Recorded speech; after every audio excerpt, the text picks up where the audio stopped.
وبه نستعين والصلاة والسلام على رسوله الأمين نبينا محمد صلى الله على آله وأصحابه أجمعين رب اشرح لي صدري ويسر لي أمري واحلل عقدة من لساني يفقه قولي أما بعد.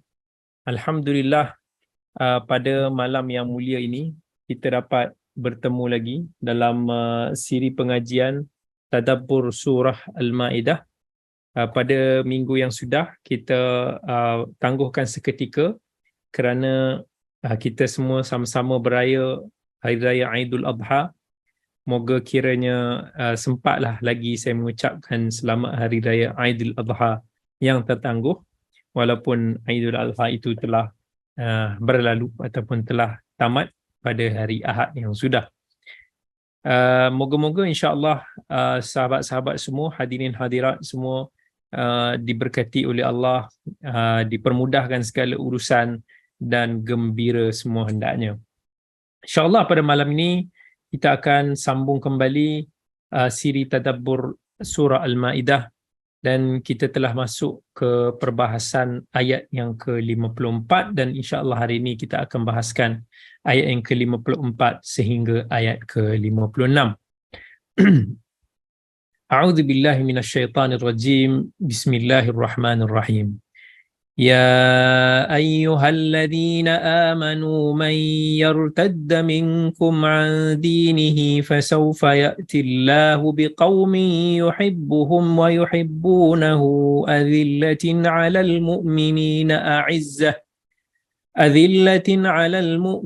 أعزة على الكافرين يجاهدون في سبيل الله ولا يخافون لومة لائم ذلك فضل الله يؤتيه من يشاء والله واسع عليم إنما وليكم الله ورسوله والذين آمنوا الذين يقيمون الصلاة ويؤتون الزكاة وهم راكعون ومن يتول الله ورسوله والذين آمنوا فإن حزب الله هم الغالبون.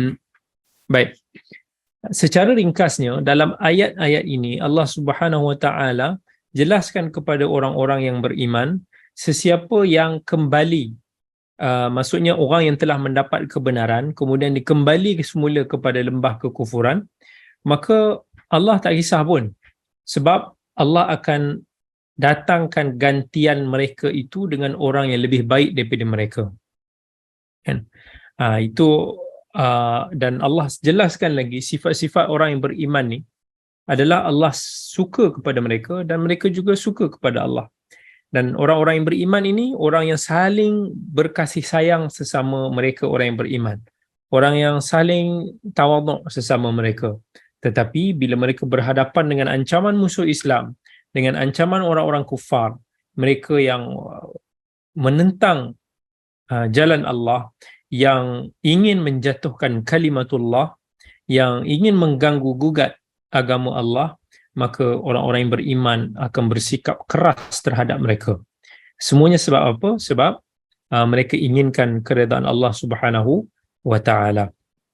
Kemudian Allah Subhanahu wa taala jelaskan bahawa perlu mesti kena ada bagi sifat-sifat orang yang beriman ni, sifat orang yang mereka ini menjadikan Allah itu sebagai pelindung mereka, sebagai penolong mereka, sebagai penjaga mereka, adalah sifat orang-orang yang selalu mendirikan salat, orang yang menunaikan zakat, dan itu adalah antara sifat-sifat Allah, sifat-sifat mereka-mereka yang akan mendapat pertolongan Allah, ataupun apa yang diistilahkan sebagai waliullah.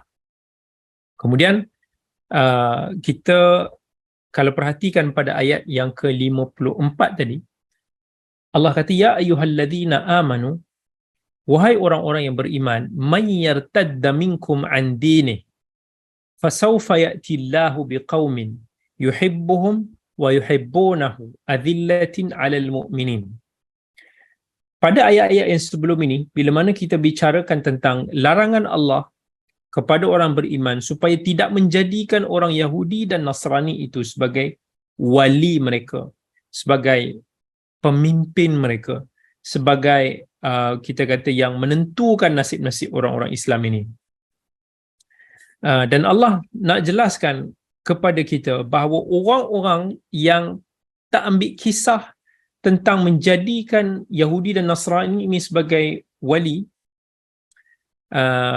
maksudnya sebagai penaung mereka, maka itu adalah salah satu daripada wasilah yang akan menyebabkan kita ini boleh tergelincir daripada agama Allah. Sebab itu Allah sebut فَإِنَّهُ مِنْهُمْ. Orang yang macam tu, mereka adalah termasuk di kalangan orang-orang Yahudi atau orang-orang kufar yang menjadi penaung mereka itu sendiri. Dan Allah ada sebut sebelum ini tentang orang-orang seperti ini, habitat a'maluhum. Amalan-amalan mereka itu akan terhapus. Jadi bila mana Allah menegah kita daripada menjadikan Yahudi dan Nasrani ini sebagai pelindung, sebagai penaung kita, maka Allah pun sebut tentang bahaya, kan, especially bila kita dah masuk ke dalam lindungan mereka, dalam naungan mereka, dalam kehidupan, lifestyle mereka. Ramai orang-orang yang beriman, kemungkinan hati mereka ini akan berkecamuk. Mereka akan menjadi ragu-ragu dengan Islam. Boleh jadi juga mereka akan terpesona dengan keduniaan yang dihidangkan oleh orang-orang yang bukan Islam itu. Mereka terpengaruh dengan angan-angan, mimpi-mimpi dunia yang disediakan oleh mereka, dan boleh jadi itulah penyebab kepada seseorang itu mula murtad ataupun meninggalkan agama Islam itu sendiri. Dan itu yang boleh kita nampaklah. Sebab itulah sebelum ni saya tak pasti saya ada sebut ataupun tidak, sebahagian ulama menegah daripada kita ni berhijrah ke negara kufar tanpa ada asbab yang kuat. Kalau kita berhijrah ke negara kufar umpamanya untuk menyelamatkan nyawa kita yang terancam di negara sendiri, ataupun memang kita dah tak ada choice dalam nak mencari rezeki, mencari peluang di sana, kita nak menjalani kehidupan di negara mereka, let's say contohnya di Amerika Syarikat umpamanya, ataupun di Eropah, kita tahu di sana adalah negara yang orang Islam itu minoriti. Kehidupan, lifestyle mereka berbeza daripada kita umat Islam. Even kita pun tengok sebelum ini Perancis menghalang daripada pelajar-pelajar untuk berhijab. Orang-orang yang berhijab tidak boleh bekerja dan sebagainya. Ada tekanan-tekanan yang menyebabkan kita tidak boleh mengamalkan ajaran Islam kita secara bebas di sana. Akibatnya, bila kita berada di situ, mungkin bila kita berhijrah ke sana, kalau kita ada bekalan iman, ada bekalan agama, ilmu yang baik, kita mungkin insya-Allah tidaklah akan tersimpang jauh. Tetapi kita akan hidup di dalam tekanan-tekanan daripada lifestyle kehidupan di sana. Kita susah nak mengembangkan ajaran kita, kita nak mempraktiskan ajaran kita pun susah. Jadi bila sampai generasi anak kita, maka anak kita akan hidup dalam separa. Bila hidup di rumah, dia mungkin akan hidup dalam suasana rumah yang kita sediakan untuk mereka. Kalaulah kita ini lifestyle kehidupan kita di rumah pun tidak kuat Islamnya, bila mereka hidup di luar daripada rumah, di sekolah, bersama kawan-kawan, cik dan sebagainya, mereka akan disuapkan dengan kehidupan corak lifestyle orang barat di sana. Mereka akan jadi half-half lah, half Muslim, half barat. Dan percayalah, bila sampai ke generasi yang seterusnya, cucu kita, mereka boleh kata almost, kalau Muslim pun atas dasar keluarga, tetapi kita akan saksikan bahawa mungkin generasi-generasi seterusnya mereka totally sudah keluar daripada agama Islam itu sendiri. Ini yang saya saksikan ketika mengembara ke komuniti-komuniti Islam di luar sana, di Australia, antara mereka yang menyatakan benda yang sama, di Jepun pun menyebut benda yang sama, dan negara-negara lain yang saya pernah singgah di luar sana, di New Zealand, Jerman, Perancis dan sebagainya. So ini adalah satu apa yang Allah isyaratkan pada ayat ini, bahawa bila kita menjadikan orang kufar itu sebagai wali kita, yang kita telah jelaskan apa maksud wali itu sebelum ini, maka ada kebarangkalian kita akan murtad daripada Islam, daripada agama Allah ini. Sebab tu Allah warning kita, selepas Allah tegah supaya kita tidak menjadikan orang Yahudi ini sebagai satu wali, Allah kata, wahai orang-orang yang beriman, may yartadda minkum an dini, sesiapa yang berpaling daripada kebenaran agamanya, agama Islam itu, pergi ke daerah kufur, sama ada dia menjadi ateis, ataupun menjadi Kristian, ataupun menjadi Yahudi, ataupun apa sahaja kepercayaan agamanya selain daripada Islam, maka Allah kata, fasawfa ya'tillahu biqaum yuhibbuhum wa yuhibbunahu. Apa yang tindakan kamu itu hakikatnya tidak mendatangkan mudarat kepada Allah sedikit pun. Sebaliknya, dia hanyalah memudaratkan dirinya sendiri. Dan Allah bagi tahu, sunnatullah, kalau kamu murtad, akan ramai lagi lahir orang-orang yang Muslim yang jauh lebih baik daripada diri kamu sendiri. Kaum-kaum yang akan mengembangkan Islam. Islam tidak akan mengecut.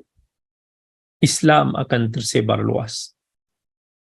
Sampailah ke seakhir zaman. Itulah apa yang Allah SWT sebutkan. Dan Allah kata lagi, azillatin 'alal mu'minin. Orang-orang beriman ni, sifat dia adalah bersama dengan orang mukmin, sesama dengan orang Islam ni, kita ada sikap kasih sayang. Sikap yang lebih lembut. Macam mana kita, kalau cuba bayangkan, kita sesama keluarga kita. Kita dengan keluarga kita, kita boleh lebih tolerant, kita boleh lebih bertimbang rasa, kita boleh lebih mengasihi mereka berbanding dengan orang selain daripada keluarga kita. Allah nak jadikan kita orang beriman ni, sesama kita ni ada konsep keluarga. Sebab itulah saya selalu beritahu, manusia ni, bila dia tidak mengenali kawan dia dengan baik, maka dia akan bersikap mudah untuk buruk sangka. Cuba bayangkan, kenapa seorang ibu umpamanya, bila anak dia buat salah sekalipun di sekolah, ibu dia akan macam susah nak percaya. Ataupun anak dia memang tak ada buat kesalahan, tetapi orang tuduh dia macam-macam, ibu dia akan pertahankan anak dia, sebab dia kata dia lebih mengenali anak dia daripada orang lain. Begitu juga kita sesama orang beriman, kadang-kadang kita ni, sesama sahabat-sahabat kita yang Muslim ni, suka bergaduh, suka mencari pasal, suka bersangka buruk, dan kita tak bagi satu keuzuran terhadap apa yang kita dengar daripada kawan-kawan kita. Kita mudah percaya apa-apa yang orang nak tuduh, misalnya kata sahabat-sahabat kita. Tetapi bila benda tu jadi pada kawan-kawan baik kita, kita boleh faham, kita boleh cuba untuk nak tabayun, kita boleh cuba untuk nak bersangka baik atas alasan kita kenal dia. Tetapi dengan orang lain, kita hilang benda tu sebab kita tak mengenali dia. Kita tak duduk bersama dengan dia, kita tak tahu segala macam hal dia, tapi kita mudah untuk nak menuduh, berprasangka dan sebagainya. Inilah biasanya kita akan temu orang-orang Islam bila mana kita ramai di Malaysia ni, kita orang Islam ramai, majority. So bila ramai, kita suka mencari isu-isu yang boleh meretakkan saf kita. Kita mencari apa-apa yang senang untuk nak bertelingkah sesama kita. Tapi bila kita cuba tengok, kalau kita pergi ke negara minoriti Muslim, kita ziarah komuniti di sana, kita tengok betapa orang-orang Islam, bila sedikitnya mereka akan cukup bersatu padu, support each other, datang sifat untuk nak mengembangkan Islam, datang sifat untuk nak menjaga, melindungi sesama sahabat-sahabat kita yang tak ramai di situ, komuniti kita yang kita anggap seperti keluarga di sana. Tapi bila ramai, kita hilang sifat menghargai nikmat yang Allah berikan kepada kita itu. Itu bukan sifat orang beriman. Allah kata orang beriman azillatin 'alal mu'minin. Dan semesti kena ada azillah ni, satu sifat yang very penuh dengan kasih sayang, like a mother kepada anak-anak dia. Dan inilah yang Allah sebut dalam suratul Fatah. Allah kata Muhammadur Rasulullah walladzina ma'ahu ashidda'u 'alal kuffari ruhama'u bainahum. Muhammad itu Rasulullah, dan orang-orang yang beriman itu yang bersama dengan Nabi sallallahu alaihi wasallam. Sifat mereka ini tegas dengan orang-orang kufar, tetapi saling berkasih sayang sesama mereka. Tapi orang Islam hari ini terbalik. Bila benda tu melibatkan orang-orang westerners yang bukan Muslim, kita akan bersifat mengagungkan mereka, lebih lembut, lebih toleran, lebih betul ansur dengan mereka. Akibatnya, ini yang kita lihat di dunia ni. Kita boleh lihat contoh, kalau di Saudi dulu pun, orang-orang Amerika, Britain dan Westerner yang kerja dengan company mereka, mereka biasanya akan dapat gaji yang ataupun satu treatment yang lebih tinggi daripada negara-negara lain. Kalau di Dubai umpamanya, mereka ni ada special, satu privilege pula. Umpamanya, kalaulah di satu kawasan perumahan ataupun compound tu, tuan rumah dia nak bagi harga rumah kat kawasan tu naik, dia mesti akan select at least ada 1-2 buah rumah yang diduduki oleh westerners, diduduki oleh orang putih lah, orang UK, US ke, Eropah ke. Bila mereka ada kat situ, mereka kata ini sebagai satu value yang boleh menaikkan harga rumah tu. Ini secara sedar tak sedar lah. Walaupun mungkin isunya berbalik kepada ekonomi, mungkin isunya berbalik kepada apa-apa faktor yang lain, tetapi kita tidak boleh menafikan di hati orang-orang, bukan orang Muslim sahaja, mungkin di seluruh dunia sekalipun, mereka akan memandang tinggi Barat. Sebaliknya kita bersama orang-orang Islam ni, kita rasa menyampah sikit. Itu bukanlah sifat orang-orang yang Muslim. Baik, di kesempatan Allah bicarakan tentang isu murtad. So, kat sini ada beberapa kupasan yang boleh kita buat berkaitan dengan murtad. Murtad ni dia boleh terjadi dengan 4 sebab. Mungkin boleh kita kata ada 4 sebab. Seseorang itu boleh murtad kalau dia menolak hukum yang telah disepakati. Para ulama daripada dulu sampai ke tahu benda ini sebagai satu benda yang qat'i, yang telah disepakati, benda ini adalah syariah, tetapi kita menolak.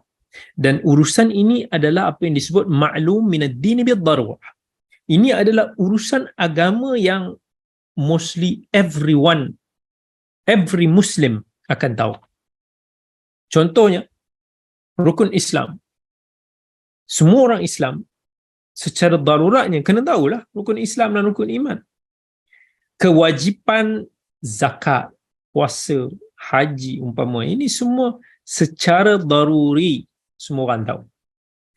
Tapi datang seorang mengaku dia sebagai Muslim, dia menolak kewajipan ini. Dia kata puasa Ramadan tak wajib. Ada pilihan, tak wajib secara asalnya. Arak tidak haram. Quran bukan kalamullah.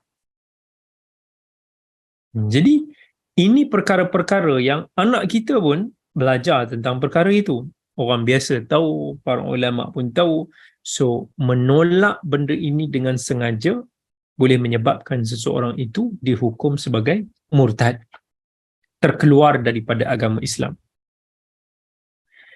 Tetapi dalam konteks hukum ataupun syariat Islam yang tidak disepakati,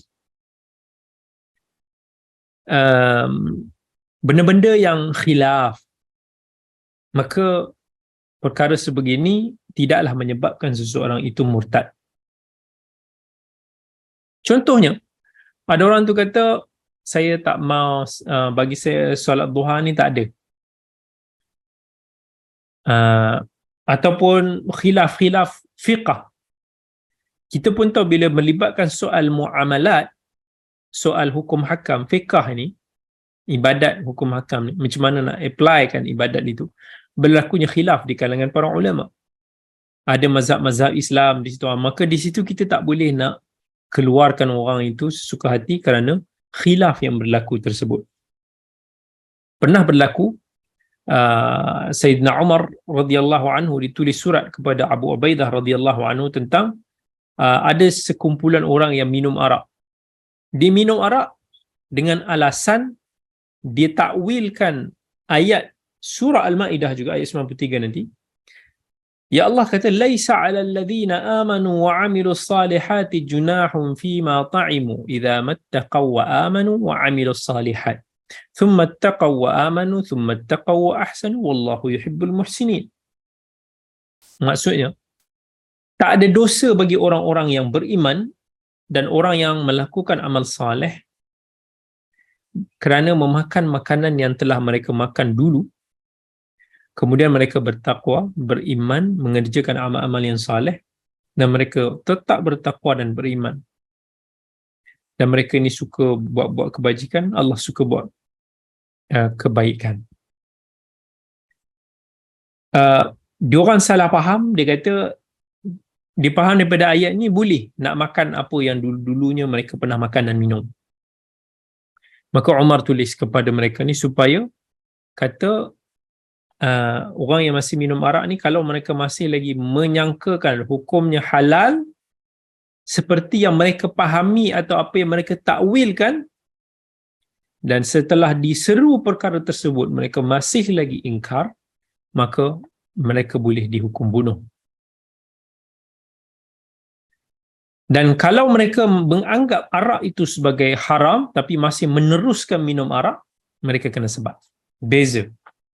Satu, yang pertama tadi kita kata dia orang mengingkari, menolak pengharaman arak yang memang jelas dalam agama, dalam Quran, dalam hadis, semua jelas. Tapi ada orang dia tahu haram tapi dia punya kelemahan, dia jahil ke ataupun sebagainya, dia minum juga. Maka orang macam ni akan dikenakan hukuman hudud. Umar perintahkan supaya mereka disebat dengan 80 sebatan. Kemudian Abu Ubaidah pergi bertemu dengan mereka di hadapan khalayak dan saksi dan bertanya kepada mereka apa yang mereka lihat. Mereka kata hukumnya haram. So mereka pun mengaku menerima bahawa arak itu haram tapi mereka minum. Maka Abu Ubaidah menghukum mereka ini 80 kali sebatan, dan selepas itu pun mereka menyesal dengan perbuatan mereka. Baik. Itu yang pertama. Yang kedua, melakukan perbuatan yang dilakukan oleh orang kafir. Perbuatan yang khas yang orang kafir buat, especially dalam urusan ibadah. Contoh, kita sujud kepada patung ataupun berhala. Macam mana yang orang kafir buat?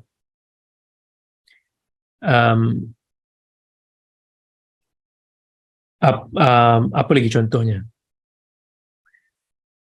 Orang tu secara sukarela buat benda-benda yang ritual agama lain, dia tahu benda tu tak boleh, dia buat dengan sukarela, benda itu boleh memurtadkan dia daripada agama. Yang ketiga,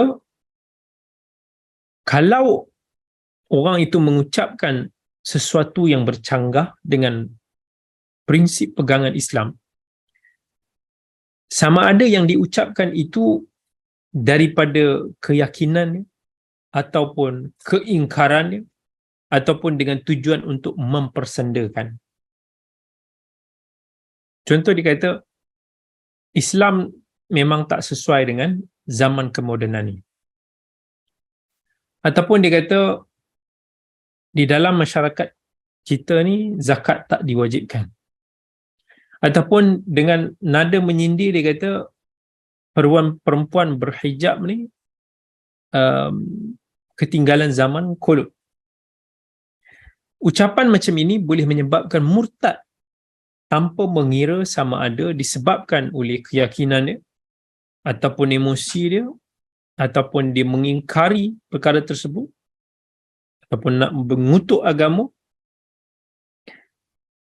Ini semua benda yang menyebabkan seorang itu boleh jatuh murtad.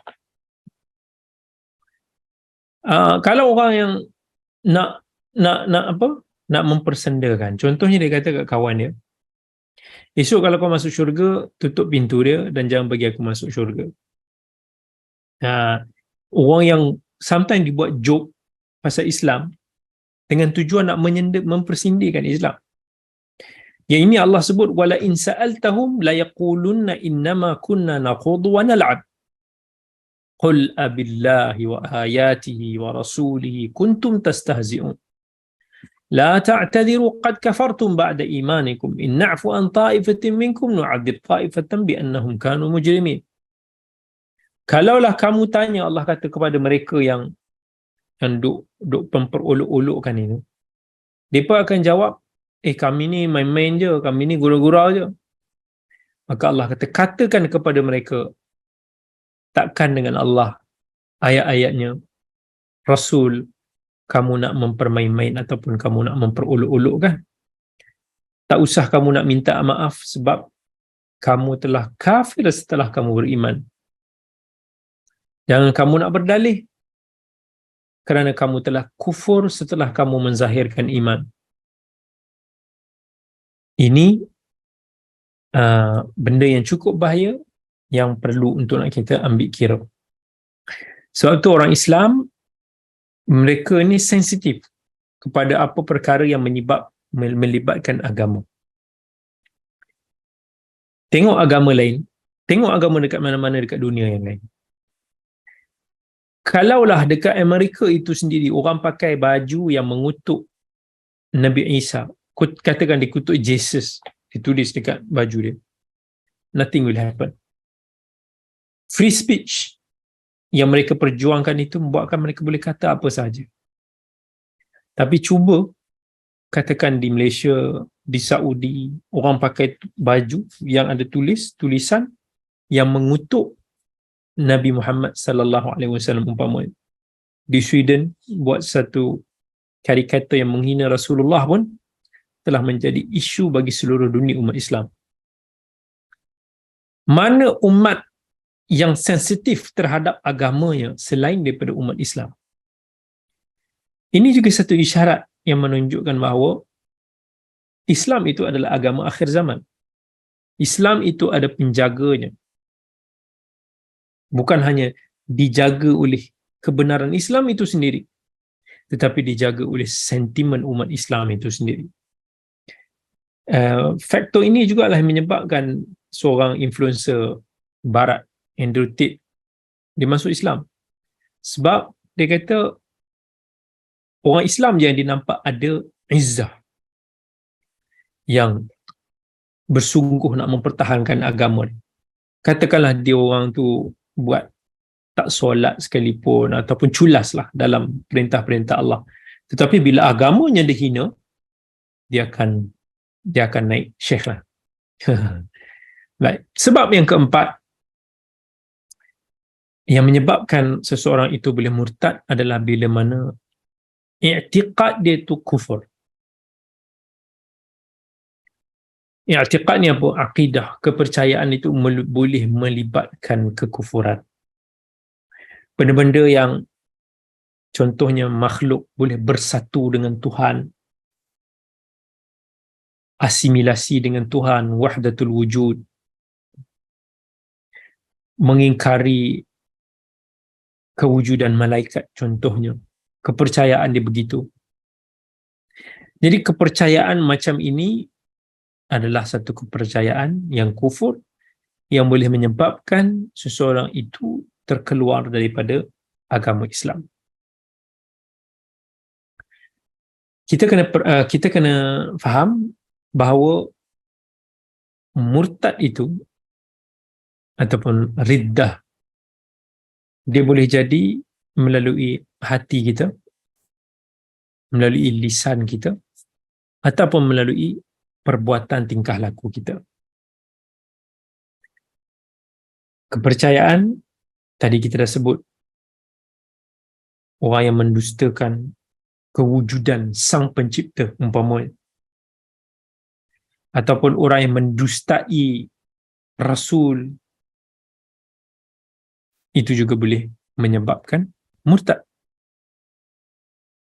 Orang yang mencerca Allah, memaki Rasul, perbuatan yang menyebabkan murtad.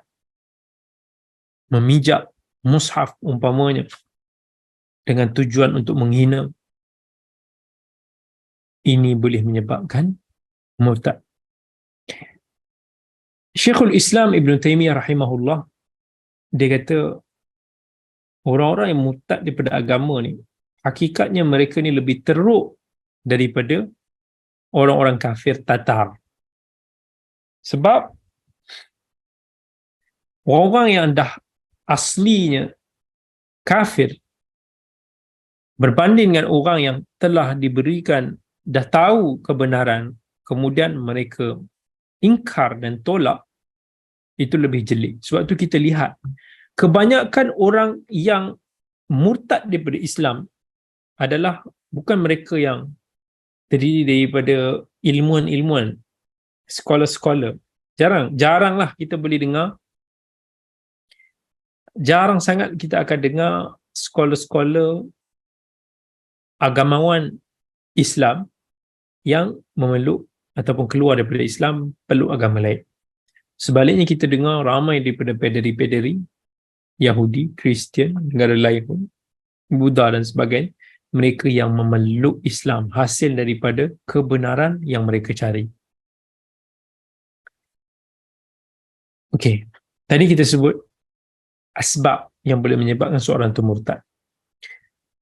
So, kalau kita tengok dalam dunia, dalam masyarakat kita, sebenarnya isu ni agak membimbangkan. Bukan nak kata benda ni panik, tapi kalau kita tidak perhalusi cara didikan kita kepada anak-anak dan masyarakat kita, kita akan melahirkan masyarakat yang mungkin Islam itu atas nama ataupun atas adat semata-mata, tetapi mereka ini kemungkinan boleh jadi kufur ataupun murtad secara tidak mereka sedari. Ada kalanya disebabkan kejahilan dan kedangkalan mereka terhadap Islam. Sebab apa?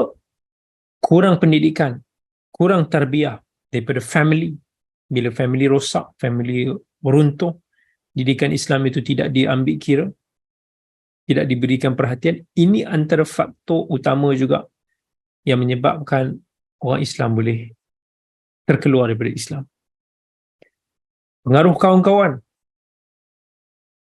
pun tak nafi ya. Media massa, kita tengok internet hari ni dahsyat. Tengok filem, tengok movie, tengok macam-macam yang mendatangkan anak-anak kita ni tidak cukup matang. So mereka jadi terpikat, tersanjung yang terlebih kepada budaya-budaya luar sampai kadang-kadang mereka ingin mengikuti cara hidup ataupun agama yang dihidangkan di barat. Ekonomi, kesempitan hidup, kadang-kadang orang sampai terpaksa mohon bantuan daripada badan-badan bukan Islam. Bila mana mereka cuba dapatkan daripada orang Islam tu susah nak dapat. Mereka dapat lebih daripada gereja-gereja. Ini berlaku di negara kita. Sebab tu kalau kita nak menyalurkan bantuan, Malaysia di tanah air kita ni masih banyak lagi tempat yang sangat memerlukan. Utamakan mereka juga. Sebab kalau kita dengar kes-kes di Pening, kes-kes di beberapa negeri lain yang umat Islam itu tidak begitu ramai, kita akan dengar, inilah, kalau dengar cerita daripada NGO, kawan-kawan kita yang buat bantuan di negeri-negeri yang tertentu, itulah yang mereka hadapi. Ada asnaf-asnaf pemohon-pemohon yang tak tahu dah, tak ada cara. Kan? Mereka tak tahu nak dapat daripada mana. Kita hulukanlah pada mereka ini sepatutnya yang lebih diutamakan. Mereka ini, kita bukan sekadar nak selamatkan kehidupan ekonomi mereka, tapi kita nak selamatkan akidah mereka. Mereka ini akan sampai satu tahap mereka kecewa dan mereka frust. Kenapa saudara seagama aku buat aku begini? Kelemahan iman mereka, ilmu mereka menyebabkan akhirnya mereka rasa nak memberontak, memilih cara hidup yang lain. Wal'iyadzubillah. Ada orang disebabkan cinta nak berkahwin. Ini juga berlaku dalam statistik, especially perempuan-perempuan yang murtad sebab dia nak ikut suami-suami, dia nak kahwin dengan Mak Saleh. Kadang-kadang sometimes Mak Saleh tu kadang-kadang dia masuk Islam ni bukan atas sebab dia nak masuk Islam, tapi sebab undang-undang di negara kita, kalau nak kahwin dengan perempuan negara kita, dia kena Muslim. So dia masuk Islam tu atas syarat je nama. Lepas tu bawa balik kat negara dia, perempuan tu pun balik pergi negara dia. Perempuan tu pun sebenarnya lebih suka dengan westerner. Dia memang cara hidup dia western. Dia tak dapat bimbing suami dia. Suami dia pun, apatah lagi suami dia nak bimbing isteri dia, memang tidak lah. Lalas cara kehidupan itu dia akan bawa ke arah barat. Walaupun secara tak langsung kebiasaan isteri akan ikut suami. Sebab tu dalam Islam, perempuan muslimah tak boleh berkahwin dengan orang yang kafir, lelaki yang kafir. Dan dalam keadaan ini, mula-mula dia akan ambil mudah agama dia, mula ditinggalkan. Ialah dah hidup dekat barat, cara hidup dengan barat, solat, hijab, semua ni tak diberi perhatian. Biar mungkin sikit, lama-lama tu sikit-sikit, lama-lama terjebak. Macam itulah. Lama-lama hanya nama sahaja, ataupun masa nak hari raya. Dan anak dia pun lama-lama akan, boleh kata 80% ikut cara hidup dekat sana. At the end, inilah yang menyebabkan isu murtad juga berleluasa.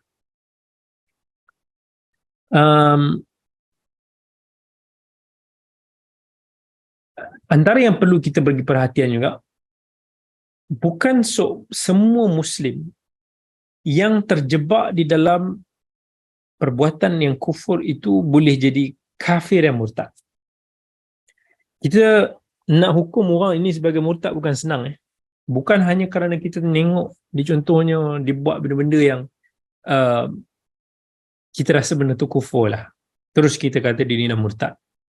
No. kita kena cari excuse dia, keuzuran dia. Boleh jadi seseorang itu melakukan perbuatan itu kerana kejahilan. Mungkin takwil. Takwil maksudnya apa? Dia macam dia faham lain. Dia faham benda tu tak salah. Okay? Ataupun benda itu dilakukan secara terpaksa. Ataupun benda itu dilakukan secara dia tersilap. Kan? Kalaulah seorang itu contohnya dijahil dengan hukum Allah, sebab dia hidup misal kata di tempat yang minoriti Muslim, dia tak terdedah kepada ilmu. Yalah, di negara-negara yang bukan Islam ni bukan mudah kita nak cari kuliah-kuliah. Mungkin kita nak cari ada rujukan-rujukan yang boleh kita rujuk dalam persoalan-persoalan agama. Masa saya pergi ke Jepun dulu, ada komuniti Pakistan di sana. Mereka kata kat saya lah, dia cakap sungguh-sungguh tu, kita jadi serba salah. Dia kata, please, you stay here. Yelah, takkanlah kita senang-senang nak stay kat sana terus kan. Tapi orang Pakistan ni, dia orang ni dah adventurous. Dia dah boleh keluar sana ke sini, boleh tinggal negara dia senang. Yalah, kita dah biasa hidup senang kat negara sendiri. So, bukan mudah untuk kita tinggalkan negara kita. Saya kata, kenapa? Dia kata, kalau orang macam kamu berhijrah ke sini, datang sini untuk ajarkan kami dan komuniti Islam ini tentang Islam. Stay kat sini, dia kata kami akan tanggunglah. Dia kata, kami boleh sediakan rumah, kami boleh sediakan sedikit belanja lah, begitu. Dia kata kamu tak payah risau sebab negara kamu ramai lagi, orang panggil istilahnya ustaz-ustaz, orang yang belajar agama lah. InsyaAllah tak ada efek. Tetapi kami di sini, walaupun seorang seperti kamu hadir, boleh menetap di sini, itu sangat bermakna pada kami. Sebab di sini, komuniti dan masyarakat di sini perlukan ilmu. Sebab apa dia kata, kami kat sini tak boleh buat kelas agama. Tak dibenarkan. Nak buat underground pun bukan mudah. Antara rumah ke rumah, nak kena buat dengan contoh masa kerja di Jepun yang semua tahu bagaimana. So, peluang untuk mereka belajar itu susah, bukan mudah. Yalah, tak semua orang senang-senang nak buka YouTube untuk dia tahu which is right, which is wrong, which is preferable, yang mana yang mungkin bahaya, mungkin tak. Dia open, dia dengar saja. Mungkin dia tak tahu manhaj yang betul untuk menuntut ilmu. Nampak? Di negara-negara sebegitu, kemungkinan kejahilan itu tinggi. So, bila kita nampak ada mungkin anak kepada sahabat kita tu, dia Muslim, tapi mungkin dia nampak dia macam buat benda-benda yang kufur lah. So, kita jangan terhukum, dia ni murtad ke? Jangan. Kita tanya dia dulu, kenapa dia buat macam ni? Benda ni salah ke? Dia kata, aku ingat tak apa. Dia faham begitu sebab dia tak cukup knowledge. So, kita jangan terus hukum dia sebagai murtad. Ada orang dia membesar dekat negara tu dan dia ikut fahaman kelompok-kelompok Muslim yang ada dekat setengah negara tu. Mungkin kepercayaan yang bidah, amalan yang bidah. Ada setengah yang mungkin lebih hardcore daripada itu, mungkin boleh mengundang kekufuran. So, pengaruh-pengaruh sekeliling ini juga benda yang perlu kita ambil kira. Tak boleh semenang-menangnya kita nak hukum orang tu sebagai murtad. Kemudian contohnya lagi, kalau orang tu terlajak kata, ramailah orang yang mungkin terlajak kata. So, dalam berbenda ni, dia tarik balik, dan dia of course dia salah. Mungkin dia emosi, mungkin dia ada sesuatu yang dia tengah concern pasal itu ketika itu, dan kita tidak boleh terus hukum mereka ni sebagai murtad hanya kerana keuzuran sedemikian. So ini benda-benda yang certain kupasan lah, certain benda yang ringkas boleh kita sentuh sikit tentang hukum-hukum orang yang murtad. Okay, tadi bila mana kita sebut Allah puji orang-orang yang beriman, Allah kata sifat-sifat orang yang beriman sekian. Dan kemudian Allah kata dzalika fadlullah yu'tihi man yasha wallahu wasi'un alim. Maka Allah sebut kelebihan itu adalah kelebihan yang Allah nak berikan kepada sesiapa yang dikehendaki. Kelebihan itu apa?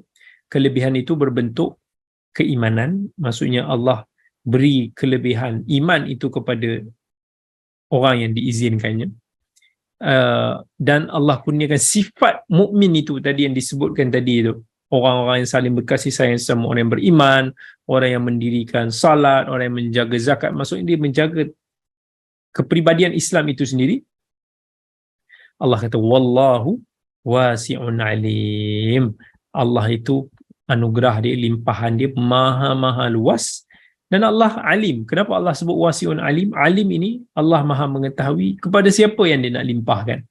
Allah tahu kalau dia nak limpahkan itu dalam bentuk kurniaan, dalam bentuk hadiah, dalam bentuk anugerah, ataupun dalam bentuk istidraj, ataupun dalam bentuk ujian. Allah yang maha tahu. Sebab itu dalam ayat Allah banyak sebut wasi'un alim.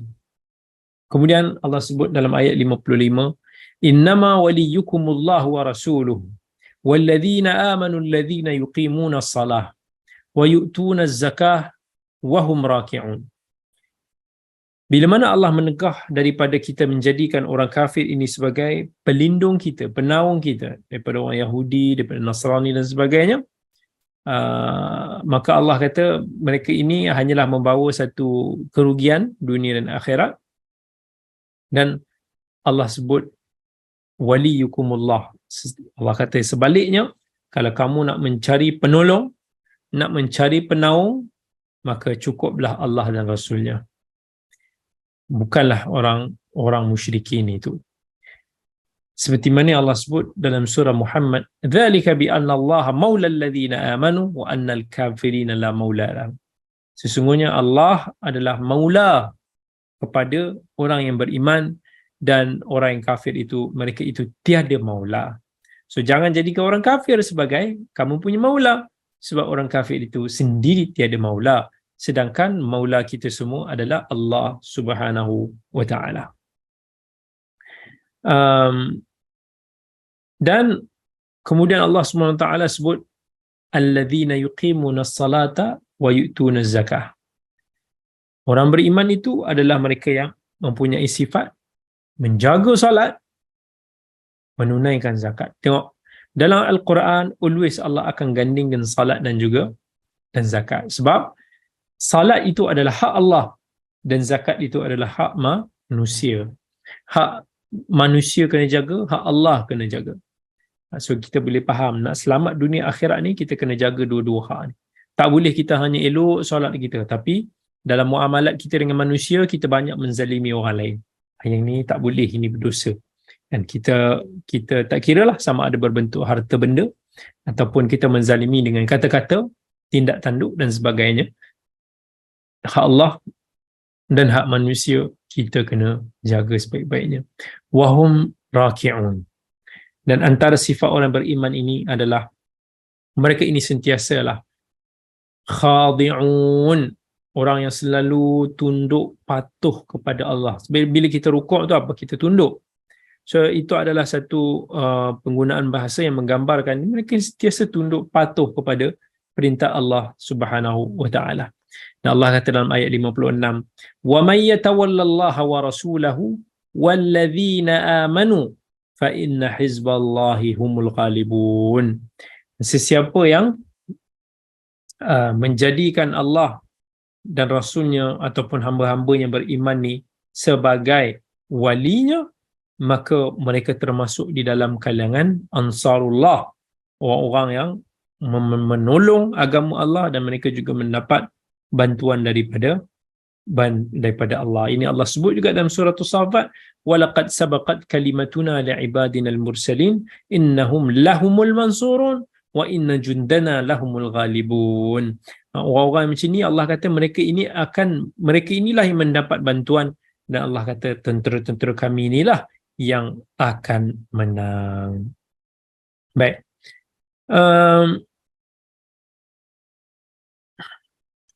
Baik, kita tengok lagi beberapa faedah ayat yang kita boleh ambil daripada ayat ini. Yang pertama sekali,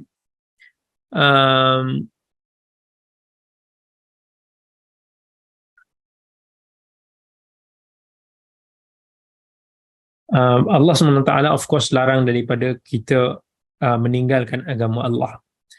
Dan apa yang kita boleh faham daripada ayat may yartadid minkum an dinihi fasawfa ya'ti Allahu biqaumin yuhibbuhum wa yuhibbunah, adalah apa-apa yang kita lakukan di dunia ini adalah untuk kebaikan diri kita sendiri dan dia tidak efek pada Allah langsung. Kalau kita bengang, kita rasa Allah tidak berlaku adil pada kita, maka atas dasar kejahilan kita, kita protes, kita emosi sampai kita meninggalkan salat, kita meninggalkan syariat, kita meninggalkan agamanya. Allah don't care. Dia tidak berbalik, tidak memudaratkan Allah sedikit pun, tetapi dia akan memudaratkan diri kita sendiri. Bila Allah kata ya ayyuhalladzina amanu may yartadid minkum an dinihi fasawfa ya'ti Allah biqaumin yuhibbuhum wa yuhibbuna, ayat ni juga antara satu petunjuk yang menunjukkan tentang mazhab Imamiyah daripada Rafidah ataupun Syiah Rafidah ini adalah mazhab yang tak betul. Sebab mazhab mereka yang mengakui ataupun menerima khilafah Abu Bakar, pemerintahan Abu Bakar, mereka menganggap orang yang menerima itu adalah orang yang murtad. Maka kita katakan, kalaulah begitu, nescaya Allah akan datangkan dengan suatu kaum yang akan memerangi orang-orang ataupun yang mereka anggap sebagai sahabat yang murtad itu, untuk mengembalikan mereka semua kepada kebenaran. So Allah kata dalam ayat ni, may yartadid minkum an dinihi fasawfa ya'ti Allahu biqaumin yuhibbuhum wa yuhibbuna. Siapa daripada kalangan kamu, walaupun khitab itu Allah tujukan kepada Nabi SAW dan juga para sahabat dia. So seolah-olah Allah nak kata, kalaulah ada daripada kalangan kamu yang murtad, wahai sahabat-sahabat Nabi, maka Allah akan datangkan kaum yang lain yang akan mengembalikan semula kamu daripada kebenaran. Tapi itu tidak berlaku.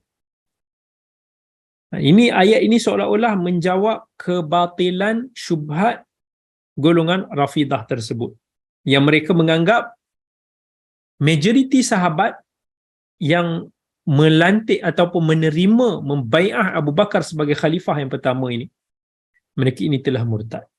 Sebab kalaulah mereka itu murtad, maka ayat ini menunjukkan akan ada kaum-kaum yang akan memerangi mereka, yang mengalahkan mereka.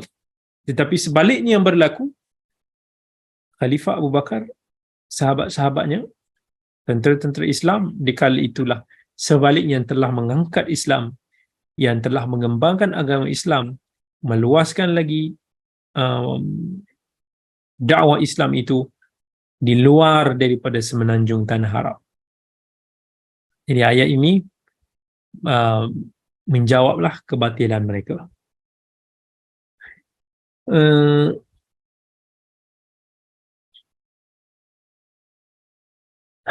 Apa lagi?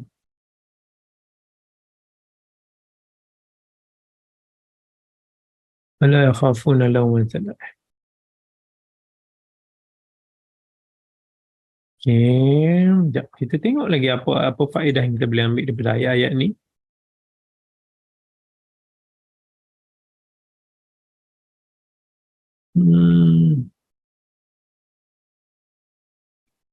Advice ayat-ayat tadabbur. Bila kita nak tadabbur ni, kita kena kena tengok, cek ayat, renung balik mana apa benda yang kita boleh dapat faedah daripada situ.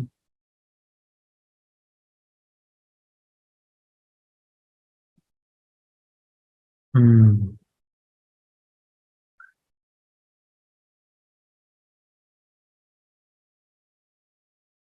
Yeah. Last untuk saya sentuh bila Allah sebut fa inna hizballahi humul ghalibun.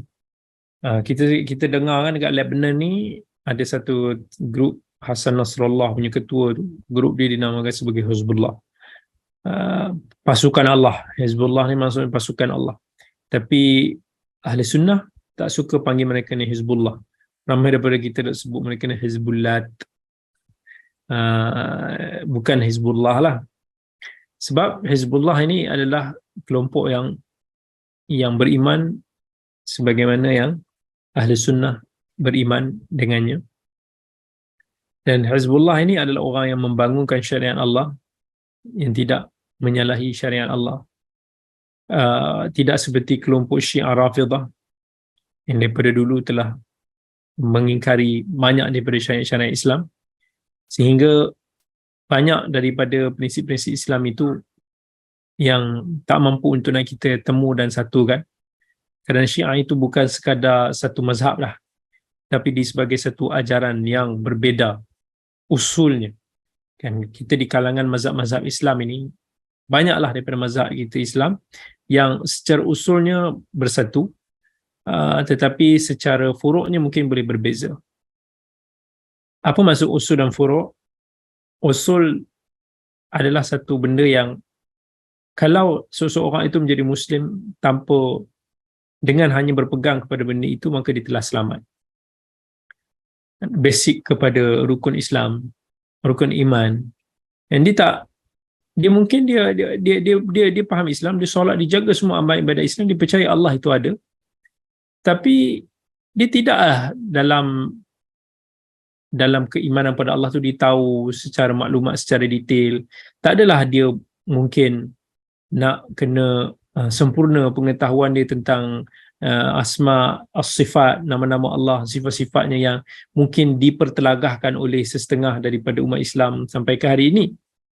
Dan kalaulah orang itu beriman kepada Allah dengan pengetahuan dia saja, dia tak ada pun nak bicarakan sama ada Allah itu, dia tak tahu pun nak kata Allah ini di mana ke itu dan ini, nak yang isu-isu yang kita, dia dah cukup bagi dia. Maka itu adalah satu benda yang asas agama yang dipegang. Tapi dalam Syiah ini, benda-benda yang berkaitan dengan usul itu sekalipun sudah berbeza sebahagiannya daripada kita, daripada ada isu-isu membabitkan ketuhanan, isu yang membabitkan kerasulan, Al-Quran, hadis dan sebagainya. Maka di situlah susah untuk kita, tak boleh nak titik bertemu dengan mereka, ini almost impossible. Usaha untuk nak mendamaikan antara Sunni dan Syi'i telah dilakukan oleh banyak para ulama dulu, termasuk almarhum Dr. Yusuf Al-Qardawi, yang di akhirnya dia pun mengaku bahawa usaha tersebut memang sia-sia dan tidak mungkin untuk nak dilakukan. Dan orang-orang yang menjaga syariat Allah, Allah kata fa inna hizballahi humul ghalibun.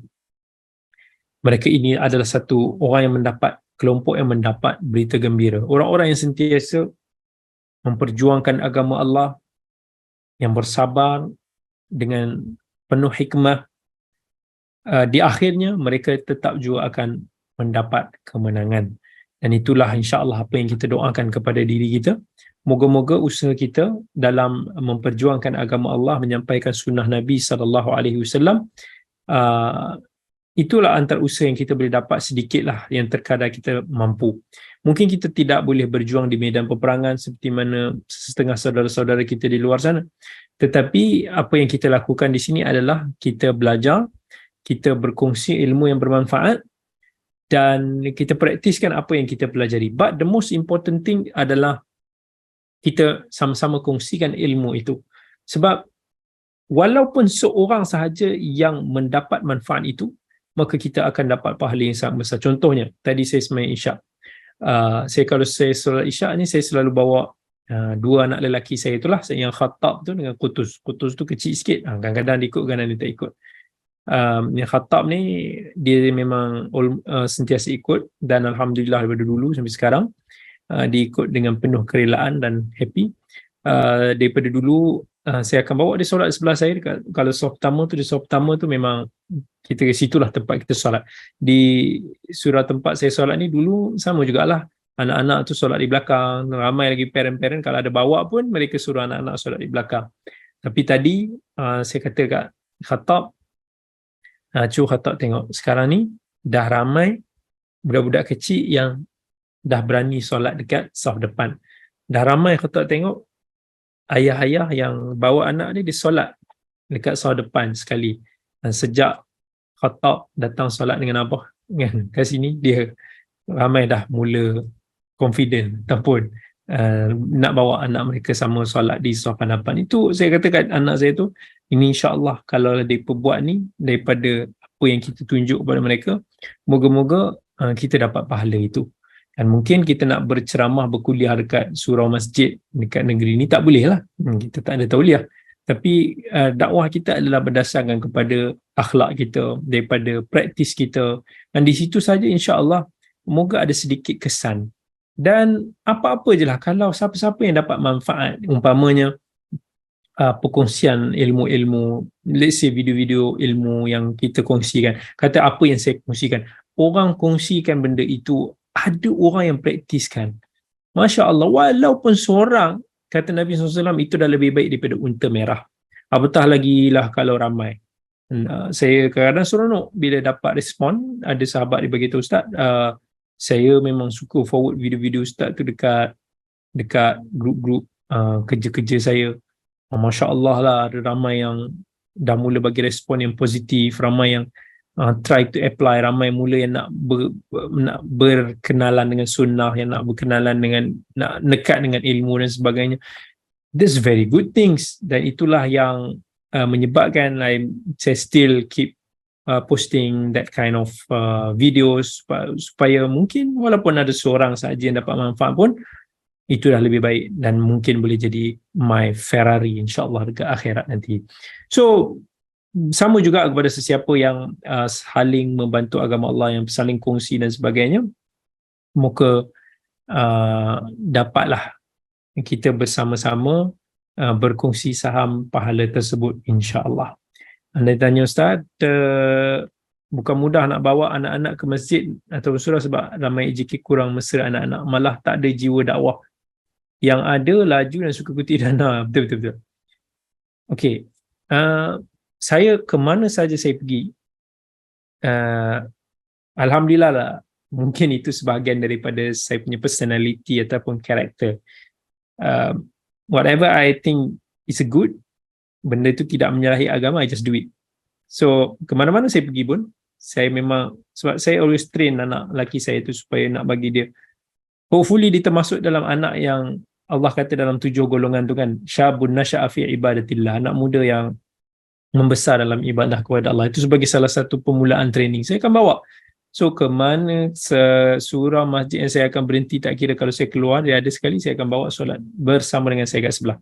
So far tak pernah ada orang lagi. So far Alhamdulillah tak pernah ada sesiapa pun yang tegur. Adalah sekali dua cerita orang tegur, tapi lepas tu bila next week tu dia nampak saya, dia kata, ni Dr. Kamilin ya, dia jadi cuak balik kan. Lepas tu dia kata, saya minta maaf kan. At the end itu yang saya buat. Tapi kalau ada orang beritahu anak-anak di belakang, kita kata no, dia solat sebelah saya sebab saya nak ajar dia solat. Dia kalau di belakang di main, dia solat sebelah saya, dia akan ikut, dia akan follow. Dia takut kan sebelah bapak dia sendiri ke sebelah mak dia sendiri. Let them learn daripada orang dewasa. But kita sebagai parent pun jangan kita bawa tanpa kita tak nasihat. Saya masa permulaan saya nak bawa anak-anak kecil saya pergi ke surau, almost every day saya akan kata solat betul-betul, jangan main-main, jangan pusing-pusing, jangan goyang-goyang, baca slow-slow. Saya akan hari-hari saya cakap, sampailah yang si Cinonet, si Kutus yang rambut kerenting tu pun mula-mula memang budak-budak kan, mana nak. Tapi Alhamdulillah, at least now dia faham bila hari-hari kita cakap benda sama, kita bisik benda sama, dia datang, dia akan solat. Dia memang akan solat betul-betul. Cuma goyang-goyang tu adalah, tapi dia akan solat. Dia tak, maksudnya dia tak mengganggu orang. Dan bila orang tengok consistency tu, every time kita datang, kita bawa sebagai satu contoh kepada anak-anak lain, dan dia tengok yang kita pun always ada di situ, anak kita always ada di situ, dia akan tahu this is something different, this is something good.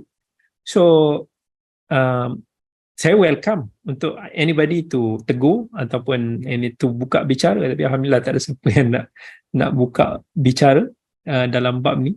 So kalau tak, saya akan discuss dengan dia lah, look, anak saya hari ni dia boleh datang solat dengan penuh gembira. Anak-anak ni ramai orang dia tak suka nak ajak pergi surau kan, tapi every ni saya beritahu bukan untuk orang kata riak dan sebagainya, no, ni hanya sebagai satu berkongsi. Alhamdulillah, for now, every time azan dekat masjid, dekat handphone tu, anak saya yang khatab tu, dia akan standby, dia akan ambil wudu, maksudnya dia akan tunggu dah, dia tengah tengok TV, dia tahu, okay, it's time for follow my daddy untuk pergi ke surau. So dia akan pergi, dan dia akan ikut happy, seronok. Saya pun kalau bawa dia dengan anak ni, kita macam kawan kan, suka sembang-sembang, gurau-gurau sikit. So dia taklah takut, tak ada rasa takut. Dan saya suka something from time to time untuk bagi dia kata-kata yang manfaat ataupun motivasi pada dia. Sometimes kita belanja dia dan sebagainya, dia enjoy, dia suka sampai lah, dah tak payah dia suruh dah, dia dah faham dah. Mula-mula dulu yes, bila kita nak ajak tu je buat muka sikit, nak ajak tu adalah dia nak cheating lah, dia nak ngelak-ngelak lah. But after 1 month, after 2 months, dengan konsisten yang kita bawa, dia dah tak. Inilah yang benda yang kita boleh jawab kepada, kalaulah ada di AJK surau yang nak kata you budak-budak kecil duduk belakang, saya akan kata, now you see, every time solat he will be with me, dan dia sukakan, dia datang solat ni tanpa ada masalah, tanpa rasa berat, dan dia happy datang ke masjid untuk nak solat, is because of this is what we treat him.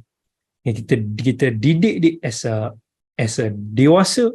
Kita bukan hanya layan, kalau kita nak layan dia sebagai budak, dia pergi duduk belakang, dia main dengan budak-budak, dia layan budak sampai ke bila-bila entah dia akan jadi macam tu. Tapi when we treat him as orang dewasa, orang besar, dengan respect, dia pun respect kita, dia respect rumah Allah, dan dia buat macam orang biasa yang lain. Itu satu benda yang kadang-kadang orang tak faham. Orang kita kadang-kadang nak layan budak tu macam budak-budak every single time. Sometimes dalam pendidikan, dalam kita tarbiyah anak-anak ni, we have to treat them as an adult. Dan biar dia rasa something valuable pada diri dia, dia rasa be close dengan kita. Kita lagi ibu ataupun anak, ayah, anak ni, we have to sometimes be a friends dengan dia. Kita sembang dengan dia, buatkan dia rasa yang dia tak ada beza antara orang dewasa dan kanak-kanak. So dari situ dia akan belajar, learn, dia akan matang cepat. This is the secret for orang Arab. Orang Arab, masa saya ada kat Saudi dulu, benda yang membuat saya kagum tengok anak-anak dia. Orang Arab ni, daripada kecil, saya pergi kat majlis kahwin anak-anak saya, umur yang 7 tahun tu, dia dah pakai macam ni, vest. Majlis kahwin, dia pakai vest hitam, dia macam coat lah, kecil sikit. Pakai jubah dia tu, tapi budak 6 tahun, 7 tahun tu duk bawa dulang, duk bawa air, duk bawa. Wallahi saya tak tipu. Benda ni bukan pada family tu je, dia is ma'ruf pada family-family Arab yang, because of why?